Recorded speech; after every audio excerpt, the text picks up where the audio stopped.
Série Eventos Finais.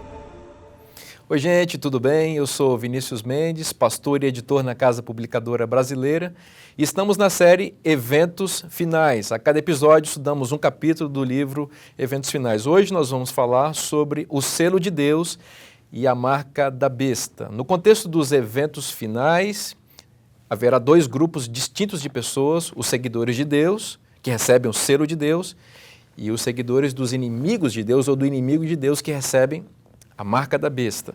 Para a gente entender um pouquinho mais esse assunto, eu estou com dois amigos aqui, pastor Eduardo Rueda, editor, coordenador dos livros de Ellen White aqui na editora, meu amigo, muito bom estar com você aqui. Obrigado. E o pastor André Vasconcelos, editor de livros denominacionais aqui na Casa Publicadora. Gente, vamos conversar um pouquinho? Primeiro, o que é o selo de Deus? Como é que Deus vai distinguir seu povo daqueles que não são seu povo ou que não quererão ser seu povo? Acho que é bom a gente começar definindo aí essa linguagem, né? O que seria um selo no contexto bíblico. Quando a gente vai lá para o Antigo Testamento e também no Novo Testamento, a gente vê um traço cultural muito interessante, né? Que no passado os monarcas, as pessoas de autoridade, tinham ali um selo, um carimbo, né, dos dias de hoje, com o qual eles marcavam aquilo que lhe pertencia e também como um sinal de autoridade. Então, ou seja, era um sinal de propriedade e de autoridade ao mesmo tempo. Então isso aqui dá um indício do que Deus faz conosco por meio do selamento. Então selar seu povo significa que Deus está mostrando que seu povo é obediente a Ele e reconhece a sua autoridade, ok? Isso é selo de Deus, bacana. Mas o que é isso, assim, em termos práticos, assim, dentro da interpretação bíblica? O que será o selo de Deus ou o que já é o selo de Deus? Que pistas vocês podem dar para a gente aí? É uma questão interessante que acho que seria bom a gente debater aqui. Se o selo de Deus tem alguma coisa a ver com o Espírito Santo, como alguns dizem, né? No caso de Efésios, capítulo 4, verso 30, né? Isso, ou se é o sábado, como também existe uma outra linha que afirma, né? Ou será que dá para misturar as duas coisas? O que vocês acham? Então, isso é uma coisa importante, porque realmente, como você colocou, uns vão por um caminho, né, o Espírito Santo e ponto, e talvez nem entendam muito bem qual é a obra do Espírito Santo.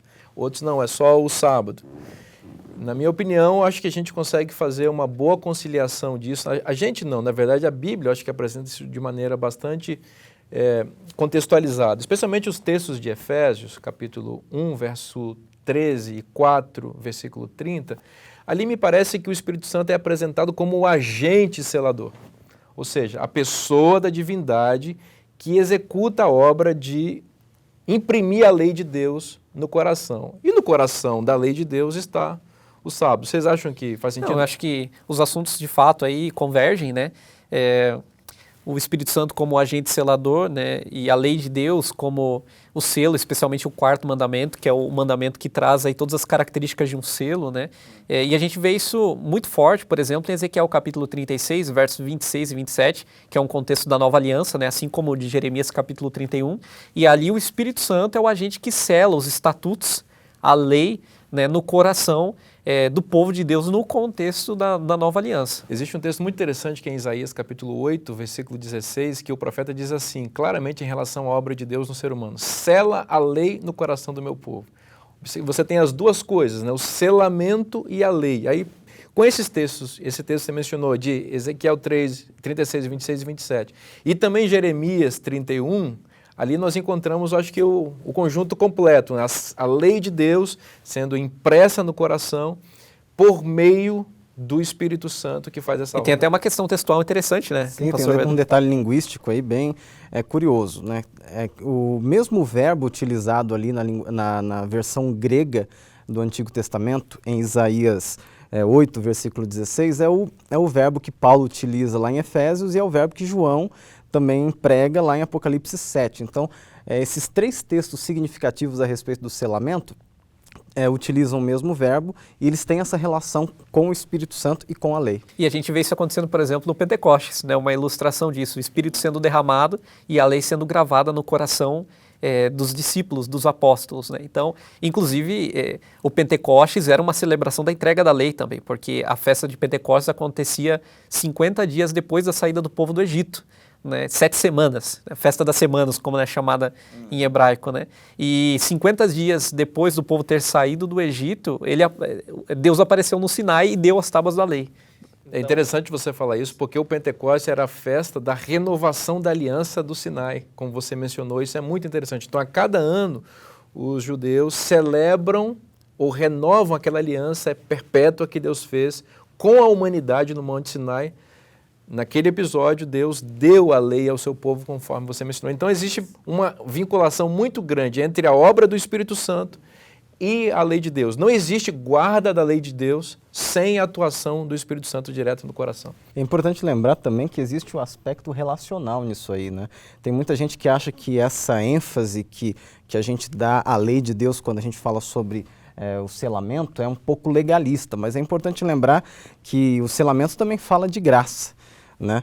Quando você vai para a Bíblia, é Deus quem efetua o selamento, não é o ser humano. E embora seja um sinal exterior da nossa obediência, na verdade isso é um sinal do nosso relacionamento com Deus, ou seja, a graça, a justificação pela fé está presente aí também. Agora um detalhe, só falando do sábado como um símbolo de toda essa aliança, né? Porque quando a gente fala do selo de Deus, principalmente no contexto escatológico, a gente vê que o sábado ele recebe uma ênfase, né? Pelo que a gente vai ver em Apocalipse 14, Apocalipse 13. E o sábado é chamado no Antigo Testamento, né, como um sinal. Então, ali o termo hebraico ot, né? Então, ele é o sinal da aliança entre Deus e os filhos de Israel. Então, o sábado, ele representa toda a lei. Muito interessante. Dá vontade de ficar falando sobre o selo de Deus aqui bastante tempo, porque o selo me parece uma metáfora muito nobre para distinguir as pessoas que vão seguir a Deus.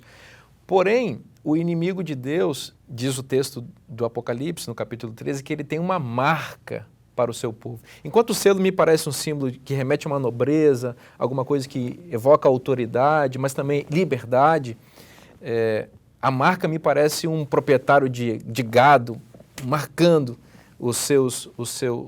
a sua propriedade, sem dar essa propriedade, naturalmente, a liberdade de escolher. Vamos falar um pouquinho sobre a marca da besta, que é assim, a contraparte do selo de Deus, em especial no livro do Apocalipse. O que é isso daí? Então, você foi ao ponto, né? A gente deve entender a marca da besta como uma contrafação do selo de Deus. E quando a gente olha aqui Apocalipse 13, que é onde vai falar da marca da besta, a gente pode destacar aqui alguns pontos que ela falsifica da lei de Deus ou do selo de Deus. Por exemplo, nesse contexto de adoração, nesse contexto melhor dizendo aí de eventos finais, você tem uma ênfase na adoração. Tem aqueles que adoram a besta e a sua imagem, e tem aqueles que adoram a Deus. E é interessante que tanto aqueles que adoram a Deus quanto aqueles que adoram a besta recebem um sinal, né, na fronte. Então, que indica propriedade. Então, a marca, veja só, a marca da besta é colocada sobre a fronte, assim como o selo de Deus é colocado sobre a fronte. Então, veja aí, uma falsificação. Outra coisa, a marca da besta, além de ser colocada sobre a fronte, ela também é colocada sobre a mão. O que evoca, né, o que alude ao texto lá do Shema, Deuteronômio capítulo 6. Ouve Israel, o Senhor nosso Deus é o único Senhor. E ali é dito, e estas palavras te serão por frontal entre os olhos, né? E a atarás na sua mão. Então veja, a marca da besta o que é?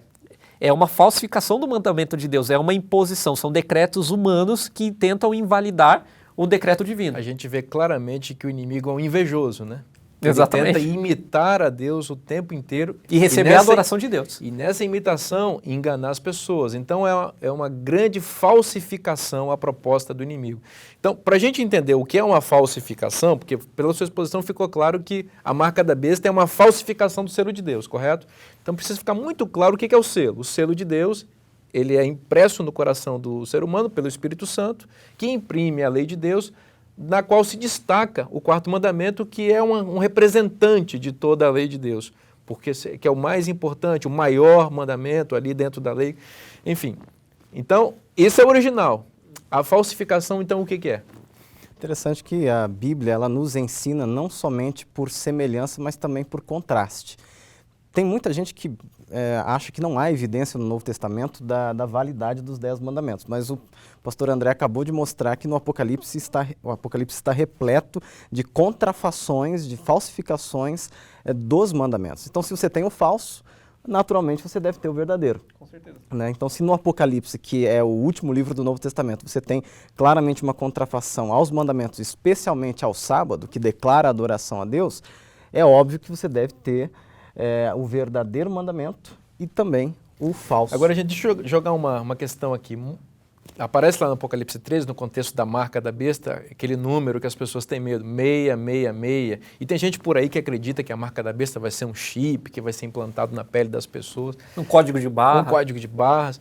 O que é mesmo a marca da besta? Porque a gente falou muito bem aqui sobre o selo de Deus, definimos aí como sábado representando a obra do Espírito Santo no coração de cada um de nós com a lei de Deus, mas e a marca da besta? Esse 666 aí, o que é isso daí? Então, isso é muito importante para entender o que é a marca.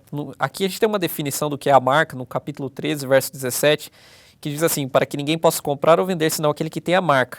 Aí ele vai ter um aposto, né? A gente poderia ler dessa forma assim, isto é, o nome da besta ou o número do seu nome. Então, para entender o que é a marca, eu preciso entender o que é o número. Então, como que eu entendo isso daqui? Primeiro, a gente tem que considerar o contexto escriturístico, a matriz bíblica para esse relato de João aqui no Apocalipse. Todo o texto evoca o relato de Daniel capítulo 3. Aqui, se você olhar o capítulo 13, vai ter o quê? Uma imagem que foi construída, né? Que remete lá à estátua de Nabucodonosor, no capítulo 3 de Daniel, né? Tem um decreto de morte, assim como o rei havia feito lá em Daniel capítulo 3, né? Que aqueles que não adorassem aquela imagem deveriam pagar com a própria vida. As medidas da imagem de Daniel 3. As medidas. 60 côvados de altura por 6 de largura. Exatamente. E aí a gente já começa a ver, olha, o número associado com Babilônia. É muito interessante porque a arqueologia... E o que Nabucodonosor queria fazer naquele dia é levar todas as pessoas a transgredir a lei de Deus, especialmente os judeus.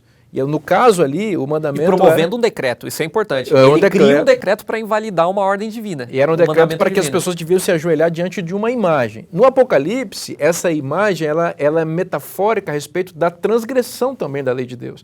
Então, para entender o que é marca da besta, André, na linha de raciocínio que a gente estava, a gente tem que sempre pensar que está associado com a transgressão da lei de Deus, que é eterna e não deve ser transgredida. Exatamente. E aqui, como eu ia dizendo da questão do número, né, a gente percebe que o número 666 está associado com Babilônia. Inclusive, tem achados arqueológicos, né, tem um quadrado mágico famoso. O que é um quadrado mágico? Né? Quando a soma, né, das colunas e das linhas, ela dá sempre o mesmo valor. Né? E tem aquele achado, esse amuleto, que ele soma 666. Então, veja, o número 666 está relacionado com Babilônia e com o homem. O próprio texto do Apocalipse diz que é um número de homem, né? O número 6. Então veja, 666, ele nunca chega ao 7, que é o número que representa a divindade. É uma repetição em 3 vezes do 6, e lembrando, né, pastor Eduardo, que o homem foi feito no 6º dia da criação, me parece também uma alusão. Exatamente. A isso daí. Então quando você tem esses 3 números juntos, parece que é o homem tentando se opor a Deus e nunca conseguindo. Deus, né? Tentando ser Deus. Então, quando a gente lembra desse esforço do homem por tentar ser Deus, a gente se lembra que ao longo da história houve instituições aí que tentaram, instituições políticas, religiosas, se colocar no lugar de Deus, né? Então, obviamente, no Apocalipse, Babilônia representa todos os poderes que ao longo da história de alguma forma, se levantaram arrogantemente contra Deus. Então, gente, a gente poderia dizer o seguinte para nós concluirmos aqui. Se o selo de Deus está associado com a lei de Deus, obra do Espírito Santo, que sela a lei de Deus, se destaca na lei de Deus o mandamento do sábado, a oposição clara, a falsificação vai ser, se o selo é um dia, a marca da besta também vai ser um dia falso de guarda. Então, sábado versus domingo. Então, o que seria a marca da besta, basicamente? Um decreto, à semelhança de Daniel capítulo 3, forçando as pessoas a guardarem um domingo. Essa é a interpretação mais aceitável mais correta para Apocalipse 13. A marca da besta será um decreto que imporá esse dia de guarda, violando a consciência das pessoas. Então, as bestas elas vão se levantar para obrigar as pessoas a fazer aquilo que Deus não deseja que elas façam. Então, só um ponto aqui que eu acho importante destacar, pastor Vinícius, é o seguinte, o capítulo 13 termina falando disso, dessa marca da besta.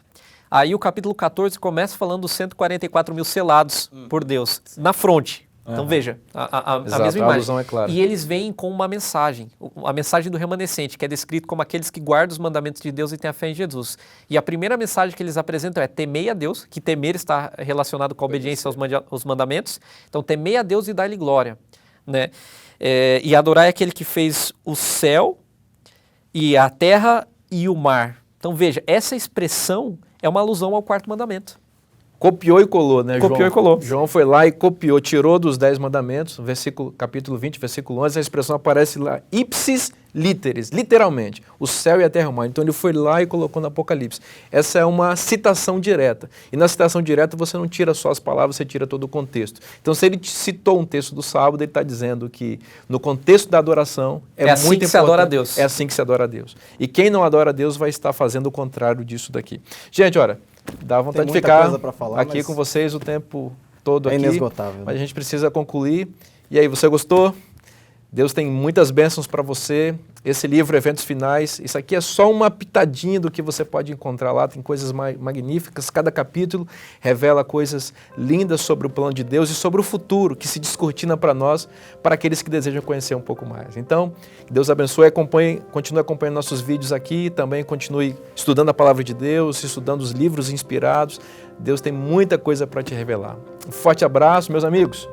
Semana que vem a gente está junto aqui. Estamos aqui. Muito bom estar com vocês. Forte abraço, que Deus te abençoe e até lá.